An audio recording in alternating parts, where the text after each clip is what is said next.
Inspirasi latihan kesadaran hari ini.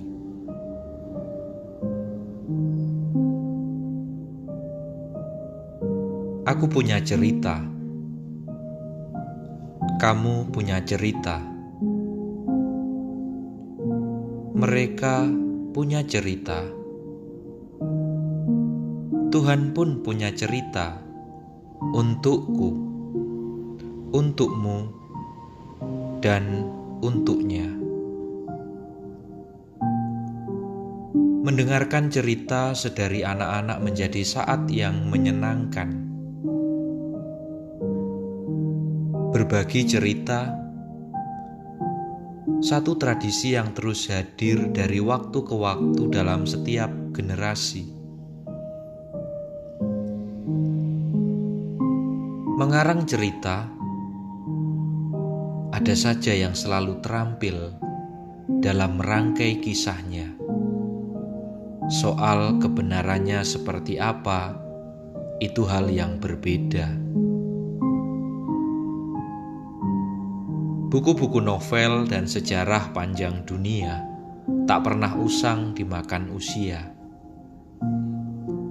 Selalu saja menarik hati pada waktunya, pada masanya, pada situasinya ketika membaca dan mengingat ulang kisahnya.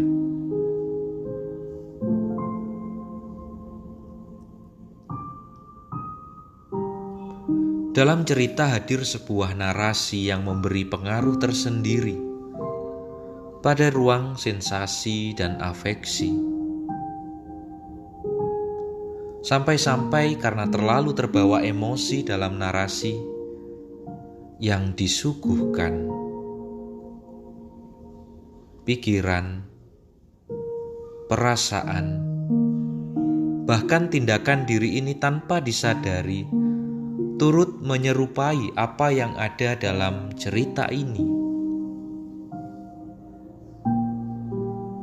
Menjadikan apa yang sebatas cerita hadir secara nyata di depan mata. Tidak hanya sekedar rangkaian dalam kata-kata. Narasi yang penuh sensasi tanpa kusadari perlahan masuk ke dalam belahan sisi imajinasi yang terus-menerus terakumulasi. Bayangan, angan-angan,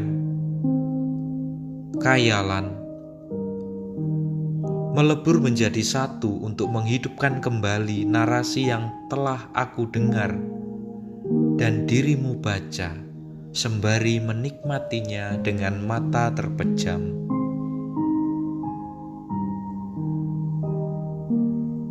Hingga tak terasa diri ini masuk dalam ruang kontemplasi. Diriku dan dirimu masuk ke dalam cerita itu, melihat, mendengar, dan merasakan lebih dekat apa yang terjadi dalam kisah itu.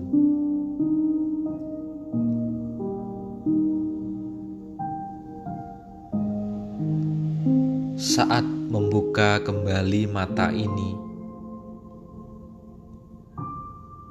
lantas pikiran mulai menimbang-nimbang apa yang baru saja terjadi dalam bayangan itu. Merasakan kembali perasaan yang muncul, mengingat kembali peristiwa yang hadir, menemukan pesan dan kesan yang memberi inspirasi. Sampai akhirnya aku dan dirimu tersadar. Inilah momen diskresi yang menghampiri diriku dan dirimu dengan sendirinya. Momen diskresi yang menuntun kehendak dan dorongan kuat melakukan hal serupa seperti yang telah terjadi dalam narasi cerita. Sebuah pesan kesadaran bahwa narasi telah begitu kuat mempengaruhi dan mengubah banyak pribadi hingga dunia dalam pola penuh imitasi.